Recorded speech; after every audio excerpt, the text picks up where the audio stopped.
My name is Emily, and for the first 3 years of my marriage, I believed that if I worked hard enough, loved deeply enough, and stayed patient long enough, I would eventually feel like part of my husband's family.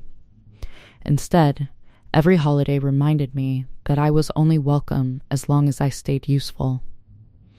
My husband, Ryan, came from a close-knit family in Ohio. Sunday dinners, birthdays, Thanksgiving, Christmas, everyone gathered at his parents' house. When we first got married, I thought it was beautiful. I wanted to belong, so I volunteered to help.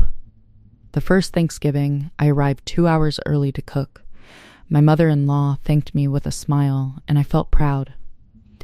Then my sister-in-law, Jessica, handed me another list. "Can you wash these dishes?" A few minutes later, "Emily, could you set the table?" Then, "Emily, would you mind cleaning up after dessert?"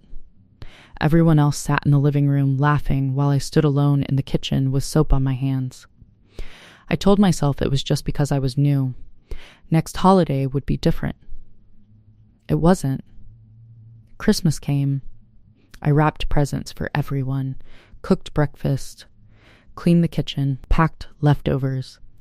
Meanwhile, Jessica spent most of the afternoon chatting on the couch with coffee in her hand. No one seemed to notice. Or maybe they noticed and simply accepted it. Whenever I glanced toward Ryan, he smiled at me as if everything were perfectly normal. On the drive home, I finally said something. I feel like I'm working while everyone else enjoys the holiday. Ryan kept his eyes on the road. "They're just used to you helping." "I don't mind helping," I replied softly. "I mind being the only one helping." He sighed. "Emily, don't make this into something bigger than it is." Those words stayed with me longer than he realized. The next few family gatherings followed the same pattern. Jessica would greet me with another cheerful list of things to do before I had even taken my coat off. She never asked anyone else, only me. If I sat down for 5 minutes, she'd suddenly remember another chore. "Could you refill everyone's drinks? Can you check the oven? Would you vacuum before everyone arrives?" It wasn't the work that hurt. It was what the work represented. I wasn't treated like family.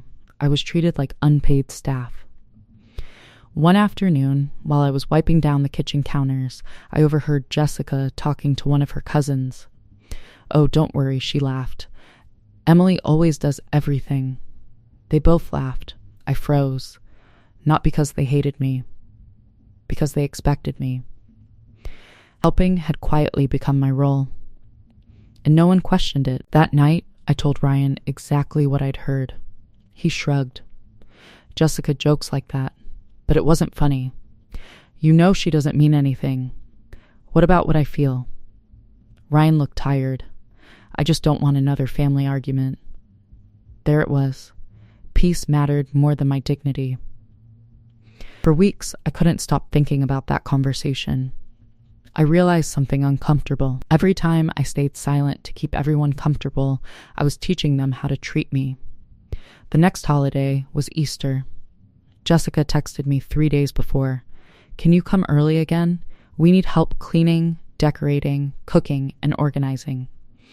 For the first time, I didn't answer immediately. I stared at the message. Then, I quietly typed, "I'll be there at noon with Ryan. Looking forward to spending time with everyone, nothing more." A few minutes later, she replied, "So, you can't come early?" I simply wrote, "Not this year." No explanation, no apology, just one sentence. The silence afterward felt strangely peaceful, but I knew Easter was going to be different. When Sunday arrived, Ryan looked nervous before we left. "You know Jessica's probably upset." "I know. You could have just helped one more time." I smiled gently. "I've helped every time." He didn't respond. When we walked into the house, I immediately noticed the difference. Jessica barely looked at me. The kitchen was busy. People were actually cooking. Ryan's brother was setting the table. Even my father-in-law was carrying trays. For the first time, everyone was helping. Jessica walked over with a forced smile. Oh, you're here. I am. She looked around the kitchen. We're running behind. I nodded politely. I'm sure it'll all come together. She waited, almost expecting me to grab an apron. Instead, I sat beside Ryan in the living room and started talking with his grandmother. For the first time in years, I felt like a guest, not a servant. 10 minutes later, Jessica appeared again. Emily, can you come help in the kitchen? The room became quiet. Everyone looked at me, even Ryan. I took a slow breath, smiled kindly, and answered in the calmest voice I had ever used, I'm happy to help after everyone starts helping together. No anger, no attitude, just the truth. For a second, the room stayed completely silent. Jessica blinked. I don't understand. I've been the only person expected to cook, clean, and serve for years, I said gently. I came today to spend time with family, just like everyone else. No one interrupted. My father-in-law quietly looked down at his plate.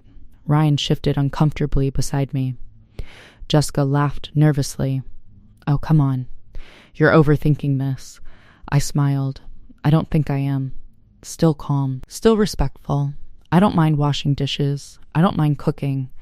I only mind when it's expected from one person every single time. Ryan finally spoke. Emily, I looked at him. I'm not asking anyone to apologize. I'm only setting a boundary. His mother slowly walked out of the kitchen. She looked around the room before speaking. You know, she sighed. She's right. Everyone turned toward her. I guess we've gotten comfortable letting Emily do everything. Jessica frowned. Mom, no, my mother-in-law continued. I've noticed it too. I just never stopped it. Those words surprised all of us, especially me. Jessica crossed her arms. I didn't mean anything by it. I know, I answered softly. But intentions don't erase patterns. The conversation ended there. No yelling, no dramatic exits, just honesty.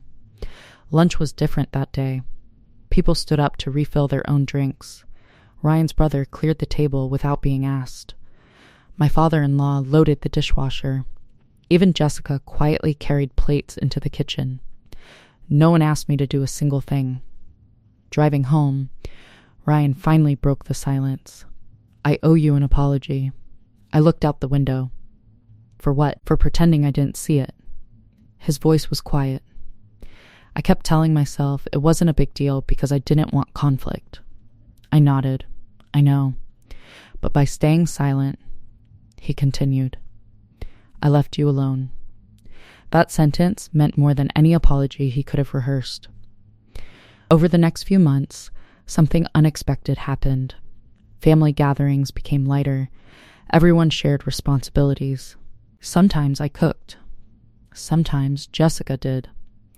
Sometimes the men grilled outside while the women relaxed. Sometimes we ordered takeout and spent the whole evening laughing instead of working. The biggest change wasn't in the chores. It was in me. I stopped believing that earning love required exhausting myself. I stopped confusing people pleasing with kindness, and I learned that healthy boundaries don't push good people away. They teach people how to love you with respect. One afternoon, months later, Jessica called me. I'd been thinking about Easter. I stayed quiet. She laughed softly. I honestly didn't realize how much I was expecting from you. I know. I'm sorry. This time, I believed her. Not because of her words, because her actions had already changed. Today, when we gather for birthdays or holidays, everyone contributes. No lists waiting for me, no silent expectations, no feeling invisible. I still help, but now I help because I choose to, not because it's expected. And every time I sit down with a warm plate of food while someone else washes the dishes, I smile to myself. Not because I won, because I finally understood something that changed my life. Respect doesn't begin when other people change. It begins the moment you quietly decide that your kindness deserves boundaries too. If this story touched you, please comment and subscribe. I have one question for you. Have you ever stayed silent just to keep the peace, even when it hurt you? Let me know your answer below.